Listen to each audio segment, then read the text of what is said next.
Charmed was like a really, really old show. They rebooted it. Other Charmed ones now. Reboot 如果是指电影、电视剧相关的话，它就代表着立即收看本集的精彩内容，了解更多 reboot 的正确用法吧。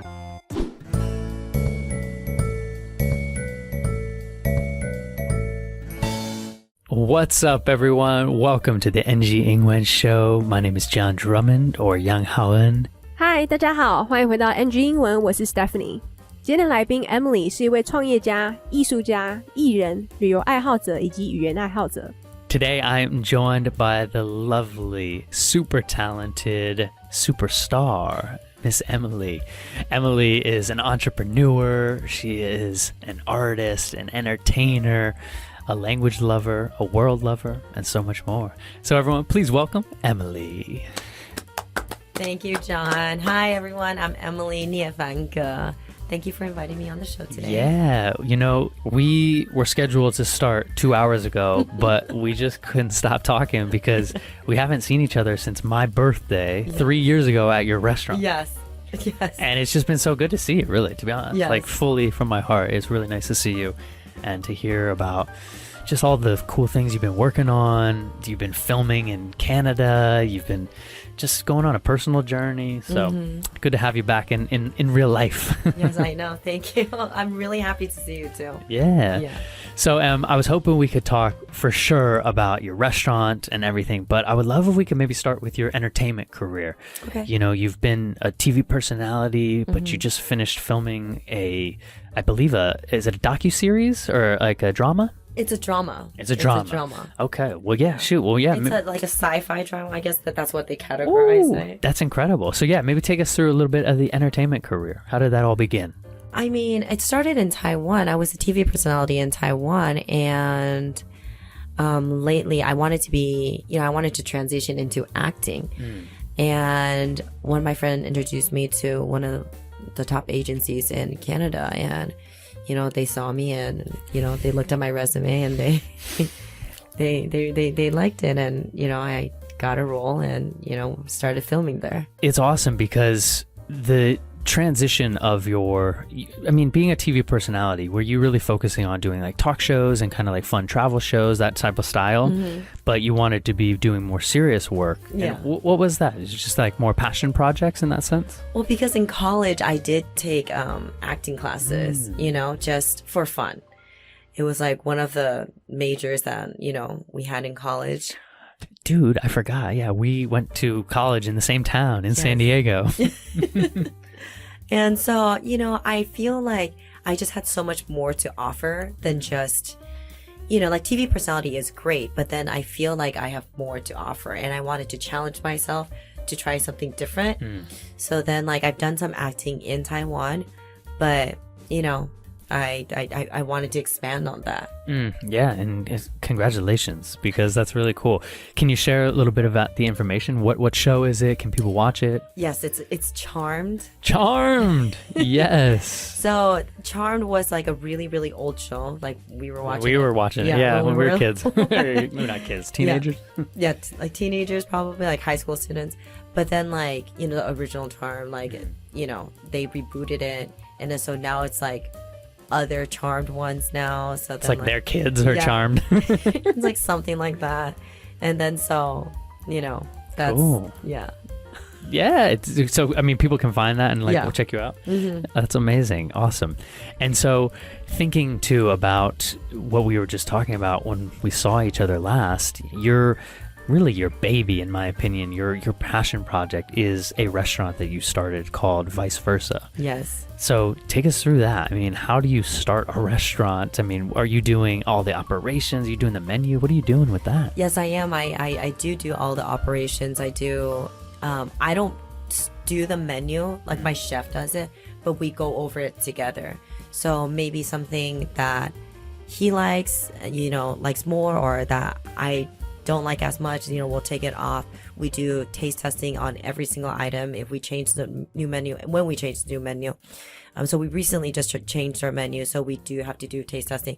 If it's too salty, too sweet, like whatever and stuff. So we have to go through all that. So him and I we go through that together. How do you start a restaurant? Like, isn't that cool, guys? Just hearing that, like, I mean, you light up when you talk about this. So I will say this is definitely something serious that you care deeply about. Well, starting a restaurant, I'm not, I was very naive to think it was going to be Start a restaurant. Yeah. I mean, guys, this is a beautiful restaurant too. This isn't just like a little hole in the wall eat spot. This is a serious restaurant. Okay, well, to start with that, like the building itself, it's a historical building. That's right. It used to be an old police building, yes, right? It was a police precinct. Gave me a little PTSD from my childhood. And then so we fixed everything. We made it how it used to look like and everything, like at least the outside. And then, there was a long process that we had to do with the building because it's a historical building, so it's owned by the government. So there were things that we can and cannot do, like walls that we can and cannot knock off. There was a lot of restrictions, and I mean, I'm not gonna lie, halfway through, before we even opened, I was like, what was I thinking? Like, not only to do a restaurant, but inside a historical building, like, this is insane. There is so much paperwork to do. There was like so much errands to do. I was like, and we didn't even open the restaurant yet. And then there was like governments that came to check up on you to make sure you're not knocking things out, like to make sure you're following what you said you're gonna do. We had to give them the blueprint. It was just loads of work and it was insane. Then the restaurant opened, and then there was loads of work as well. Like there was just so much work. It never stopped since. Like it just never stops. I think you came straight from your restaurant. Yeah, it was just like so much stuff to do. Even like on our days off, like sometimes we have to prepare for private events or like whatever and stuff. And then like we do private dining. So then, let's say you want something that's not on the menu or like whatever, we do try to cater to our customers to the best of our ability and stuff. And then let's say they're throwing like a mini wedding or like whatever and stuff. And then obviously, they want stuff off from our menu, but they also want stuff that's not on the menu. So we have to create a whole new menu for them, and we have to do everything. It's just like the work never stops. Like operations, there's like, people, that we hire, then they realize, how much work it is to work in the kitchen or just like working in a restaurant. And then they'll quit the next day. And then we constantly have to find people to hire. And then like our kitchen, my chef, he's great. Our kitchen staff, we do keep our kitchen staff a lot. Like in general, we do keep majority of our staff, but it's like sometimes like the dishwasher, they come in for a day and then they just think it's too hard. They just don't show up. Yeah, they just don't bother showing up, or they didn't realize how hard working in a restaurant is when it's like really busy. There's a lot of customers that you have to cater to. So yeah. I feel you. I mean, I don't even know if I told you, I was a bartender and a waiter in San Diego. And so when I came to your restaurant for the first time, it was actually so nice because it had the kind of Southern California West Coast like vibe that I missed so much. Like from my restaurant, I was like, you want me to get behind the bar? Like I'll start tomorrow. And so congratulations, first of all, because it's a beautiful venue, guys. Check it out, vice versa. But more than that, I mean, the food's incredible. You guys have an awesome wine cellar, kind of. Would you call it a wine cellar? It's like a little wine, like a little wine cellar, a little wine shop, Yeah, like wine shop, And so, like you're saying, I mean, this is serious work. This is not just like, let's start a restaurant. You're dealing with everyone, like the hiring, the operations, the menus. Then you're dealing with all the customers who got all kinds of demands. But it seems like you're loving it, right? I do love it. It is hard work, but I do love it. I mean, I do love Italian food. And so we are an Italian restaurant. I mean, I love going over the menu. I love eating it. All our dough is made from... Yeah, that's half the battle, right? I know. At least you get to have the good food. Yeah. Like all our dough, everything like is made from scratch every day. So our pasta, our pizza, our bread, everything's just made in-house every single day. So fresh. Oh, I'm getting hungry. Can we go after this? It's so amazing. Well, do you think then, is there more restaurants in your future? Yes, I am. Oh, a restaurateur? Yes. Oh, I am actually goodness. thinking about, we are looking already in a second location. And so it has been a process, to determine which area we want. We have to like go through the demographic, you know, what our competition is or are, and then like there's a lot of like research you have to do when even finding a restaurant. So yeah, this is what we're working on as well. Wow. Well, it's really beautiful, and I wish you continued success. And I hope, guys, if you're listening, you get a chance to go check out the incredible Italian cuisine. 那来宾的演艺事业是在台湾开始的，那后来他想要成为演员，那刚好他朋友帮他介绍了加拿大一间知名经纪公司，因此得到了一个不错的角色。那他说他会想要成为演员的原因是因为他认为自己可以做到更多，因此他想要扩展他的演艺事业。那现在的他参与了一部重新诠释的美剧，叫做 Charmed 圣女魔咒。那除此之外，他也在台湾拥有一间意大利餐厅叫 Vice Versa， 那他们餐厅也有一间红酒专卖店。那来宾说他们的餐厅的建筑是一间古迹，所以因为法规的关系，有很多东西不能动，毕竟是属于政府的。那他认为开餐厅其实要花非常多的心力，那他们也在接私人包场，也会尽他们的所能满足客人的需求。那目前还有计划开第二间餐厅，所以各位可以敬请期待哦。But do you mind if we switch gears a little bit? Oh yeah. I love if we could share kind of the story of your life from the US, Taiwan, that transition back. So where can we start? How about let's start with the US. Yeah. You were born in Los Angeles. Yes. Born and raised. Born and raised Los Angeles, Southern California blood. Yes. And then went to uni at UC, University of California, San Diego, correct? Correct. Cool. So what was that whole life like? I mean, your whole life is just there. Your parents are there with you the whole time. I mean, you grow up in you know, like LA, and you know, you never grew up anywhere else, right? So Where were you in LA? Pasadena. Yeah. All right. And then so that's all you know, right? Like I used to come back to Taiwan like for vacation, you know, to see my relatives here. But yeah, like all I knew was like the States, you know, like the people I was with and like my culture and everything. It was all about America. So I went to school with a bunch of white people, you know. We were homies. like it was like I was like the minority, but yeah, I never felt like a minority. And you know, I had a great time. It was until I came back to Taiwan that I was more like, oh, this is a culture shock. I thought I knew how to speak Mandarin well, but I mean, I couldn't even read my own name.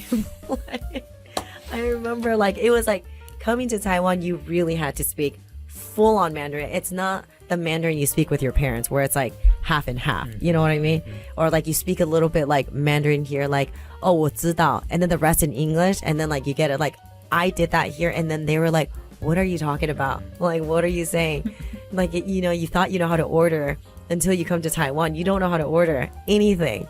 So everything had to be relearned.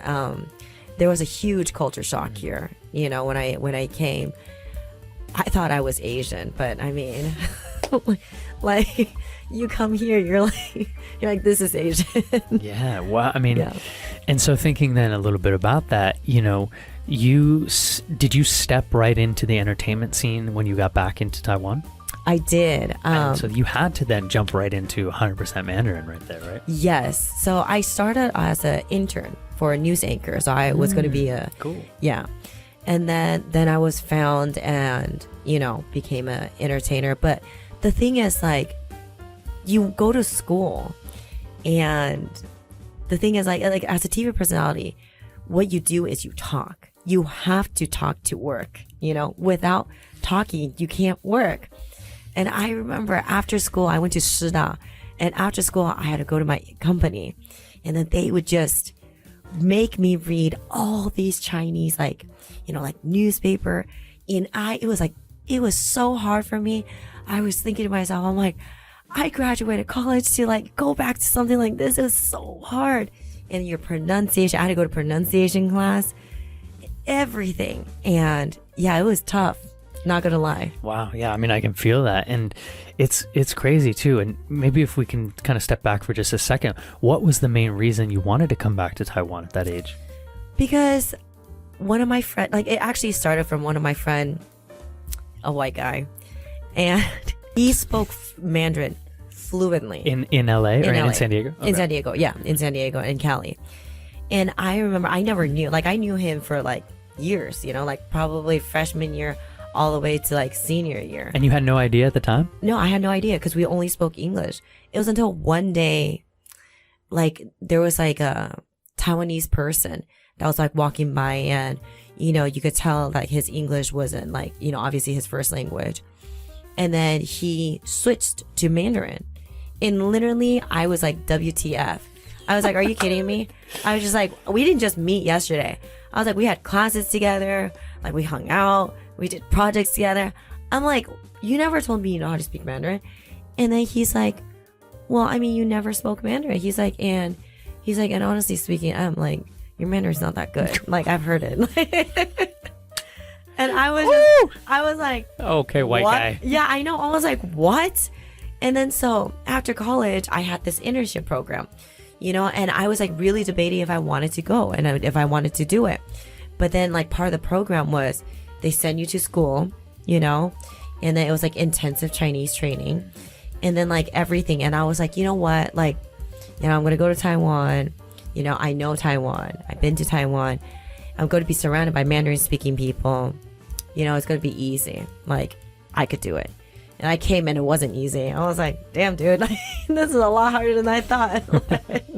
I was like, what is going on? But that's what I told myself. I'm like, if there's one thing that I could take away from Taiwan, you know, if nothing else, it has to be Mandarin. Because I am Chinese, you know, or I am Taiwan. My parents are born in Taiwan. They do speak Mandarin. But, you know, I am proud of my culture. But I just couldn't speak it. And I thought I could. But I couldn't speak it properly. I couldn't speak it well. I mean, even now I speak it. I do have an accent, obviously you could tell. But, you know, it's not as strong. But it was, yeah, I really felt like as a white guy, he could speak Mandarin fluently. And as a Chinese person, I couldn't. Like, this is crazy. Yeah. Wow. I mean, wild. I mean, that's a very honest story, and I appreciate it too, because it really is. It gave you that like motivation and almost to like reconnect to yourself in a way. Yeah. Do you remember then when you came back to Taiwan, were there things that really helped you get into kind of the mode of learning and like taking it seriously, and like when you felt those moments of like, damn, maybe I'll just go back to LA or something, like, no, I'm gonna stick through this? Yeah, there were moments where, you know, I actually was there for like 2 years ish, and it was grilling every day. It was 6 hours every day, you know, 2 hours in school, like 2 hours of homework. And then I remember I would force myself to only watch like Chinese TV for 2 hours, you know, like whatever it is. Like I watched a lot of talk shows because that was part of my job. Like I was like seeing what this is like, you know, about and stuff. But yeah, it was really hard. And there was moments where I was like, you know what, like I could do it conversationally, and I think it's good enough. Like I'm like, a lot of people here, like they know how to speak a little bit English, or they understand it a little bit. I'm like, I don't need to really like, you know, learn that hard. Or like at the end of the day, I'm going back to the States. Like, you know, why am I even killing myself? You know, even like another hour in my agency, like working on my Chinese and everything. I was like, yeah, I don't need to do this, you know. But then I look at like my grandparents. My grandparents were still alive at that time, and then, you know, they know how to speak English, but you know, I was thinking, how great would it be if I could just speak to them fully in Mandarin? And then so that kept me going. Whoa. Yeah. So pure. I love that. Yeah. The grandparents kept you going. And then did you just decide to stay because of the entertainment career took off and you just felt happy? And well, I mean, yes, the entertainment like was pretty good, and also I was contracted, so you're staying here. Like I was contracted, but you know, everything worked out well, and my Mandarin got better. And then it's really nice in Taiwan because it's so convenient here. You know, like in LA, we have to drive like in San Diego, we have to drive everywhere. Traffic everywhere. Everywhere. And then like in Taiwan, it's just, you can walk everywhere, you know. Are you a big walker? I didn't know that. That's cool. I mean, because that's kind of a Southern California thing. Maybe like walk from place to place. Yeah. I mean, not like far distance, but then like, like a, if you like want, you'll get it if you can get after it if you need to. Yeah. And then like the 7-Eleven here are great.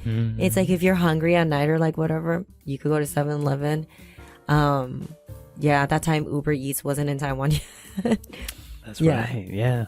It's awesome. Well, it's really cool to hear the story kind of the whole full circle of it, because you have had a great career here and you're continuing to now really step into a restaurant, being a restaurateur. It's dope, and still getting to act now, and so it's amazing, and it's great. Thank you. It's really, really cool, and I'm grateful to call you a friend. But a question we love to end with here on NG英文 is if you could go back and talk to a younger Em, maybe when Emily was in LA and Pasadena, would there be any advice you give her about language, culture, life, anything? I would. My parents actually put me through Chinese school, so I actually went through like a Saturday. Yeah, a Saturday Chinese school. But the thing is, like, I mean, I cheated, right? So I like you don't want to go to school on Saturday. No. Nobody does. I cheated in normal school.